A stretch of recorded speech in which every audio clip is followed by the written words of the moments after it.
I don't think about it.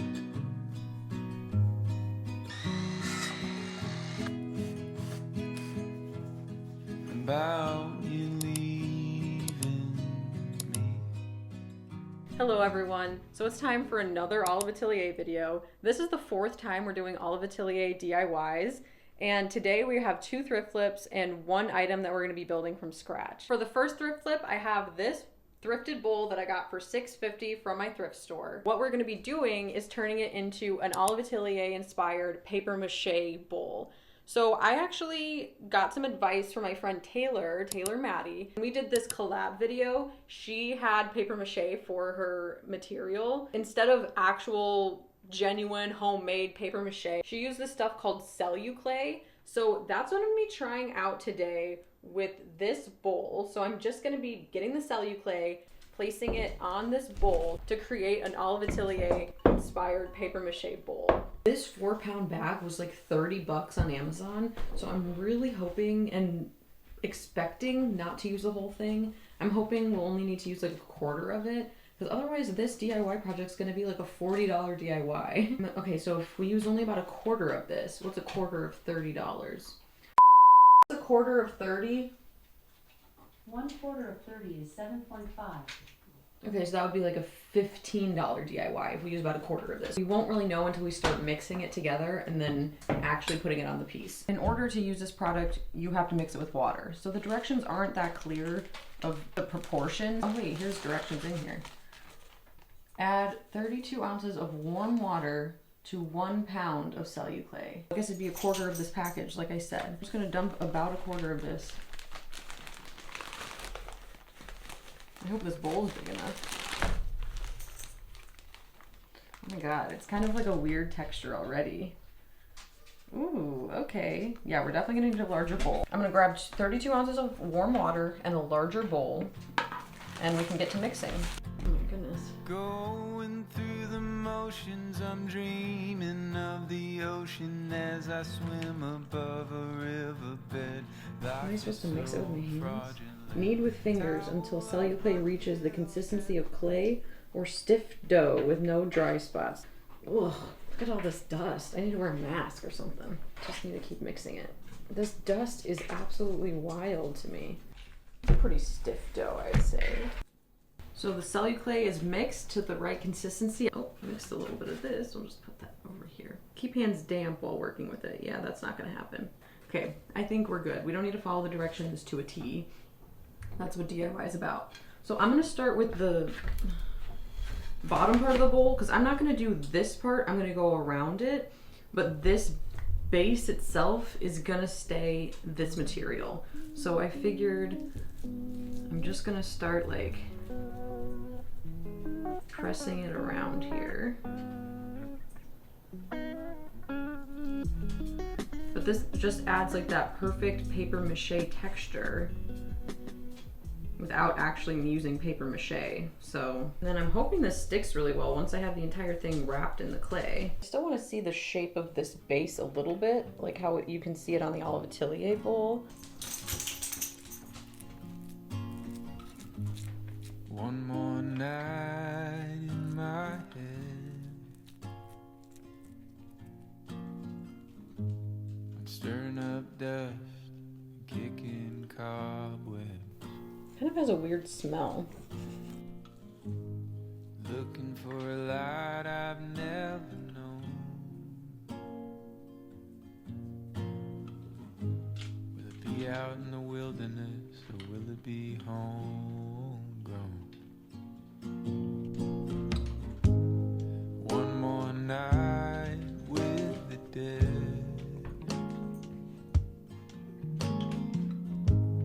I've been spending more time with them than the living. And if you're just the company that you keep,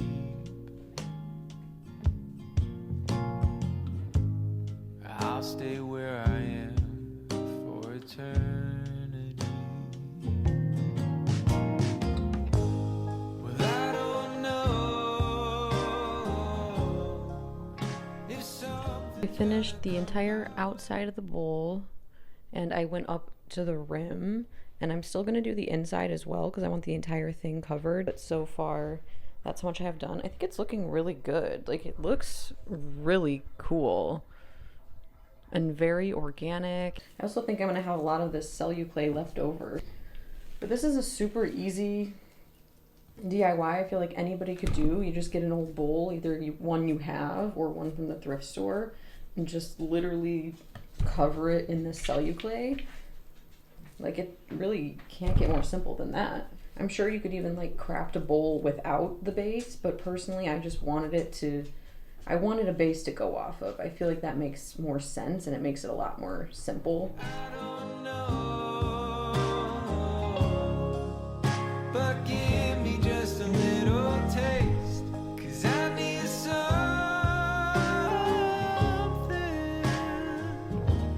to hold on to.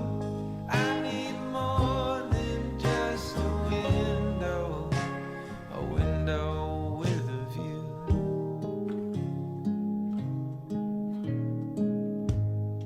I think we're gonna have a little left over. Looking out,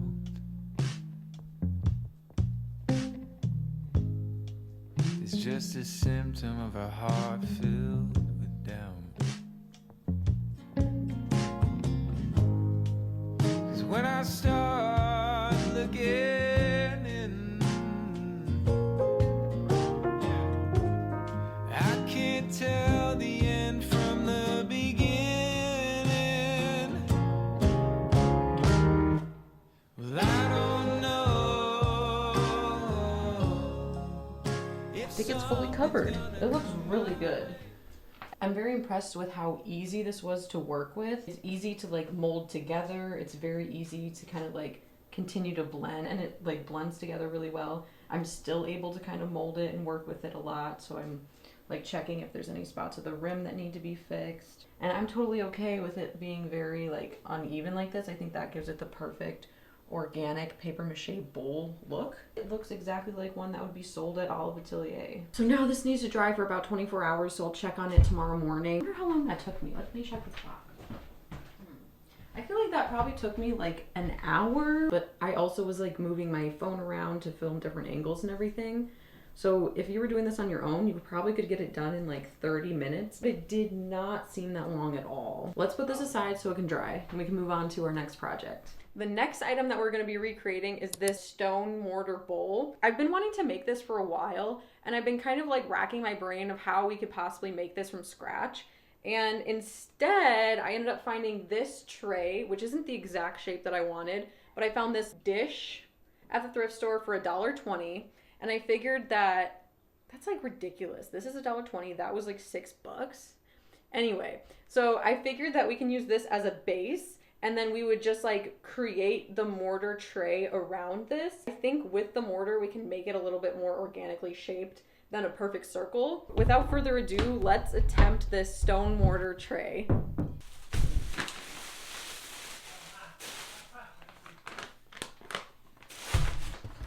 So to make this Olive Atelier mortar tray, I am gonna take my thrifted dish and I'm gonna attempt to use this quikcrete, which is a concrete mix, and basically just cover this whole thing. And maybe, I don't really know, I've never worked with this before, if it's like thick enough to start to like build off of this, I can make this shape more oblong like I want.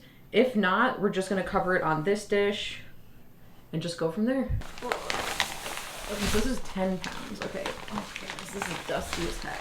So for each 10 pounds of the mix, you mix it with 12 ounces of water. I don't think we're gonna need this whole 10-pound bag. This was really cheap, by the way. This was like $4. Kind of mix it together until it has the right consistency. I need some scissors. This is messy.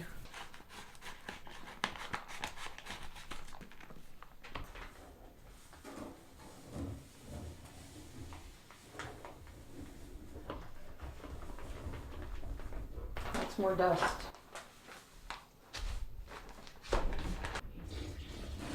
I don't know what to mix this with. My hands? No.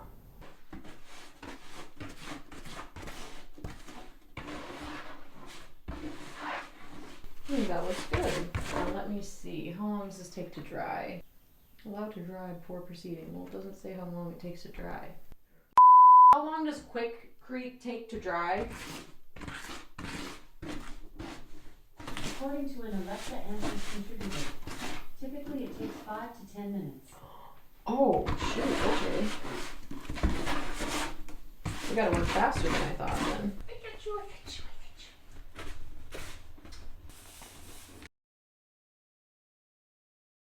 I don't know how well this is gonna stick to the sides. So this might not really work the way I was thinking it's going to, but maybe I need a little more water. A little more water. Oh, that's a lot. Okay, we'll see how this works.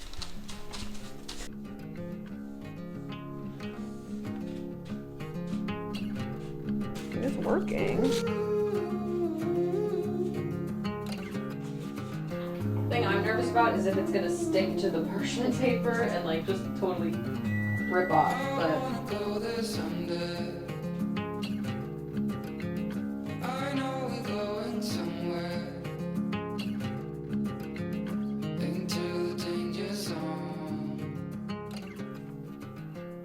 you definitely don't want it to be too smooth anywhere either.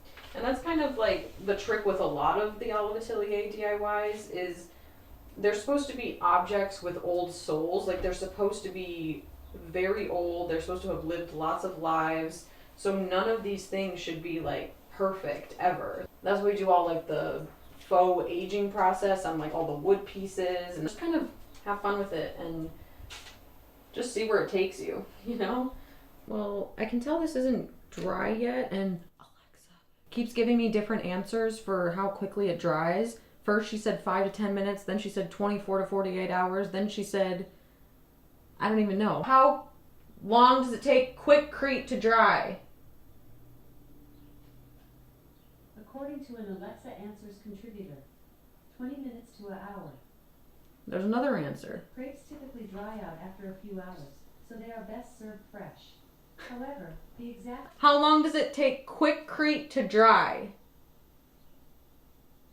From wikihow.com, it normally takes around 2 to 4 hours before completely drying.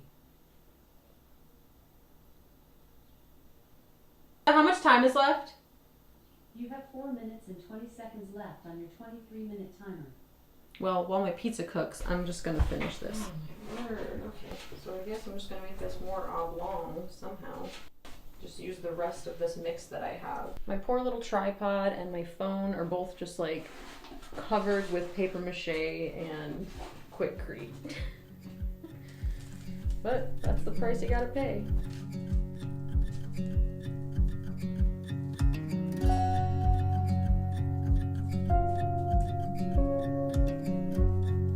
Babe, our pizzas are ready.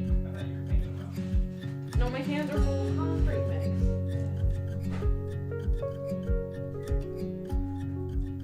I'm liking it. Thinking it's turning out pretty good.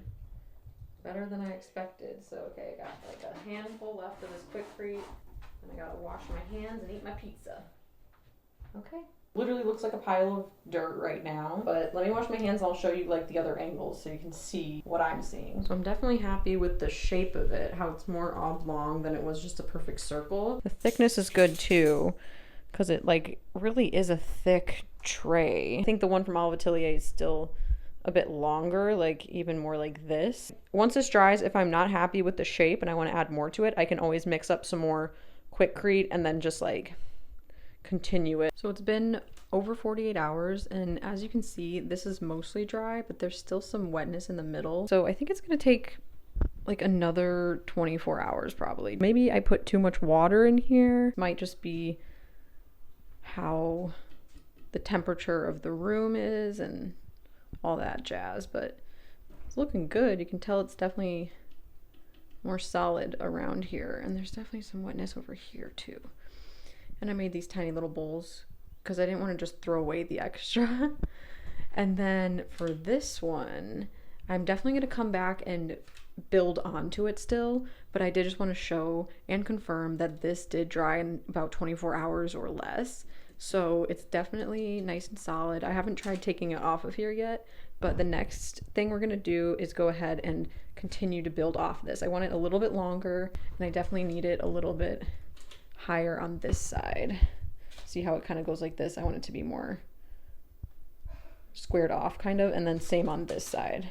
So I'm gonna mix up some more quikcrete so then we can finish shaping this the way that we actually want it to be shaped. Just gotta see if it's gonna come off this parchment paper. Okay, it's pretty messy. I don't know exactly how this is gonna work, but I think I'm gonna like fill this entire thing in. Cause I want it, I just looked back at the picture of the Olive Atelier one, and the whole thing is pretty much the same depth, I suppose. Same height, same depth, until you get to like the edges, and then around the edges there's more of a lip. I'm just gonna try to make the right shape now and then form the lip afterwards.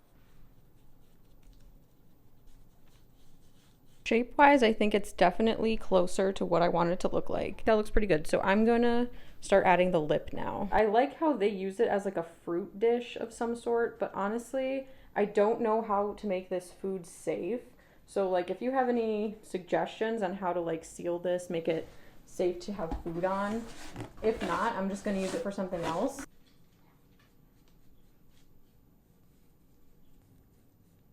Okay. That looks good.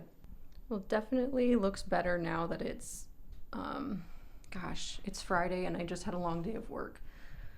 So my brain isn't working very well. But now that it's like straight up and down right here, it still has that really organic shape, which is awesome. And then it has that little bit of a lip. I don't know if I should have made that lip even bigger. I can always come back after it's dry and continue to add more on top of that. And last but not least is the item that we're gonna be building from scratch. This stool from Olive Ateliers. We have a little stool in our living room that we use as a little side table, but it's just a little bit too small. So I'm going to be building a table that's really similar to this one, but just making it slightly larger so it's more functional. We're going to be moving this one into the corner of the room so we can finally have a table for our lamp to actually sit on. So let's go ahead and build this stool from scratch. I'm using 1.5-inch dowels and a 17-inch tabletop. I mitered the end of the dowel at 15 degrees, then measure 21 inches, which will be the length of my legs. It's important that the top and bottom have the exact same miter, so I carefully slide the dowel into position, making sure not to rotate it. I repeat this with all 4 legs, making sure each leg is mitered on both sides.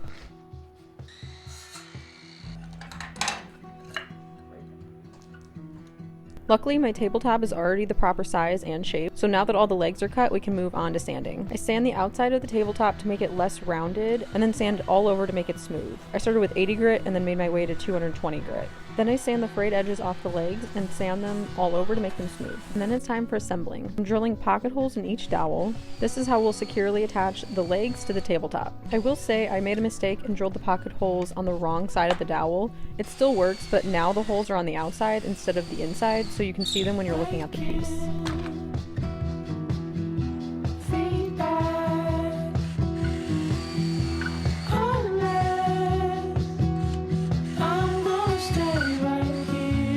To assemble, I'm using pocket screws and wood glue.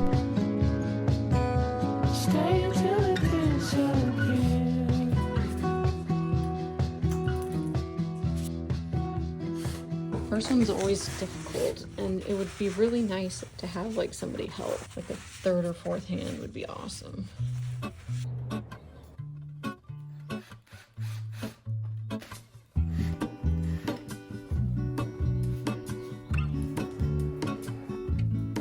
There is a life I lead in this city, hurrying to cut my teeth. I can take what I need to get by. Maybe one more but that's basically how it's gonna look. One more on the other side. Slow, somewhere in the greater moon. When I return from the afterglow, will you carry me like I am whole? Yeah. Started with 2.5-inch screws, and they were obviously too long, so they poked through, and then the 2-inch were perfect, so I'm gonna have to patch that a little and then sand this down one more time, but then we'll stain it. I still haven't decided if we want the lighter stain or the darker stain, so I think I'm gonna come back tomorrow with the decision. So yesterday I finished building the stool. Some things I want to talk about before we move on to the next step. First of all, I originally wanted the size of the stool to be much closer to the one from Olive Ateliers. I wanted the tabletop to be closer to like 12 inches, maybe up to 16 inches. But when I got to Home Depot, I realized that the smallest one they had was 17 inches. I'm actually really happy about it. I think that for what we're using it for, it's actually better to have it bigger. So I'm actually happy about that. I just wanted to clarify why the stool is more like a table rather than like a genuine stool. I think it still looks a lot like the Olive Atelier one. It's just gonna have a larger tabletop and be more functional as a table, which is what we wanted in the first place. Today, we're gonna start with the wood filler. There was one pocket screw that I wasn't able to put a little wood thing in, you know, with those things. I wasn't able to put that in one of the pocket holes. I'm gonna go back and fill that hole with wood filler. I'm also gonna repair some scratches that happened while I was assembling it, because the tabletop got kind of scratched up, which usually with Olive Atelier things, that's pretty fine, but the inspiration I'm going off of doesn't look like it actually has a lot of that like aging, so I don't want to have a lot of that. I accidentally used too big of pocket screws, so I used 2.5 inches because that's what I used when I built the last stool from Olive Atelier. I'm realizing now that the top part of that stool was actually a 2x12 or 2x10, so it actually is closer to 2 inches thick. But this tabletop is closer to 1 inch, so even though the dowels were the same, I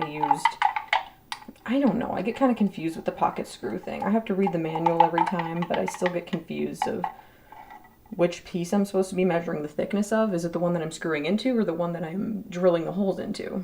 I don't know. I still don't know. It always works for me, except this time when I accidentally screwed 2 screws. Luckily I checked. Like I literally turned it over and was like, oh, this is why I was struggling so much with putting those first screws in. So I was able to drill one of them out, but then the other one I could not get, and I think the glue had already dried enough that I couldn't get the screw to like latch on. So that's my bad, obviously, but I drilled it out enough that it was like still secure in there. It just wasn't fully tightened. And then the second pocket screw in that same leg is the right size. So I screwed that in all the way, and then it's wood glued down and everything. And it's a one of 4 legs. So I'm like, I'm pretty sure it's fine. To wrap up this very long story, all I mean is that I need to do some wood filler today. And then I'm gonna go back and sand away that wood filler, sand down any of the like pocket hole pegs or whatever that are sticking out of the pocket holes that just didn't fit quite snug in there.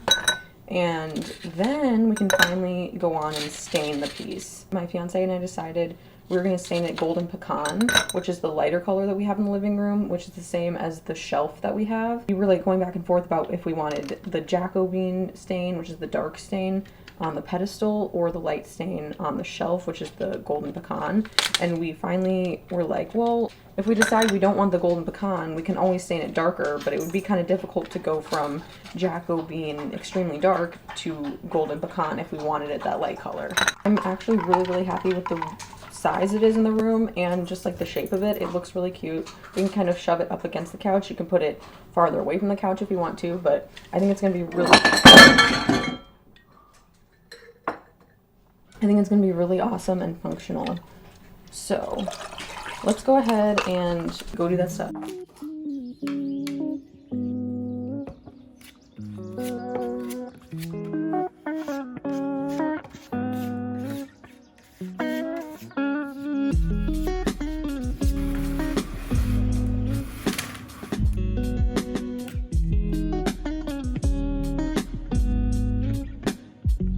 Done with the wood filler, so now we have to let this dry before we can sand. Then I use 220 grit sandpaper with my orbital sander to sand away any excess wood filler, and then wipe the dust away with a wiping cloth. Then using 60 grit sandpaper with my multi-tool sanding attachment, I sand down the protruding pegs.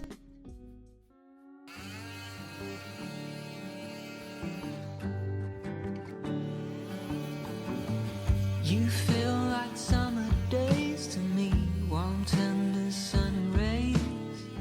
I hope that we are meant to Next step is to use our pre-stain. This prevents blotchiness and ensures that our stain will go on smoothly, which is especially important when we're using woods like pine, and especially these dowels that's just not the best quality wood. Once we've covered the entire piece with the pre-stain and it has had plenty of time to dry, we take 220 grit sandpaper and sand the entire thing before we can stain. Then we can use our golden pecan stain to stain the entire stool. You say nothing at all when we meet, yet somehow I know your history. Oh, come what may, I'm ready. Picture frames, lavender paint. Very last step is to use polyurethane to seal the piece. This is going to help protect it, especially because we're going to be using this for food and drinks. I painted 3 coats of polyurethane on the tabletop and on the legs. Everything's finally dried, so let me style these up so I can show you the final reveal.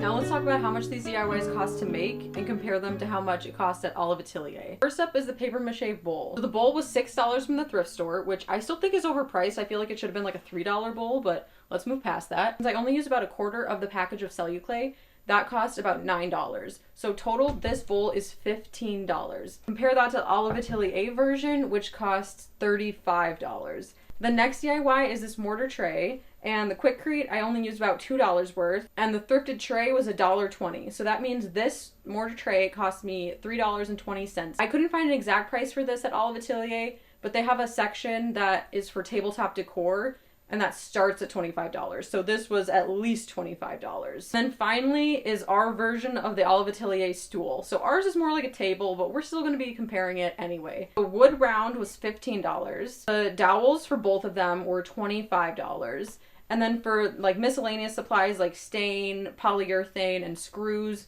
we're just going to add $1 onto that. So total, this stool was $41. And the closest comparison I could find at Olive Ateliers were their elm stools, which are close to $155. I'm not sure if that's the price for the one we were actually DIYing, but that's the closest one I could find. So we're gonna go for that. We definitely saved some money here. The papier-mâché bowl, it was only $20 cheaper than the one from Olive Ateliers. But when you account how long it took to dry and just like the dust I had to breathe in, maybe this one would have been better to just buy from Olive Ateliers. But as always, let me know what your favorite DIY from this video was. Have you bought any of these items from Olive Ateliers? Let me know in the comments below.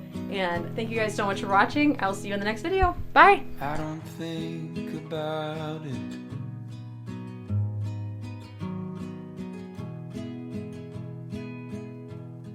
About you.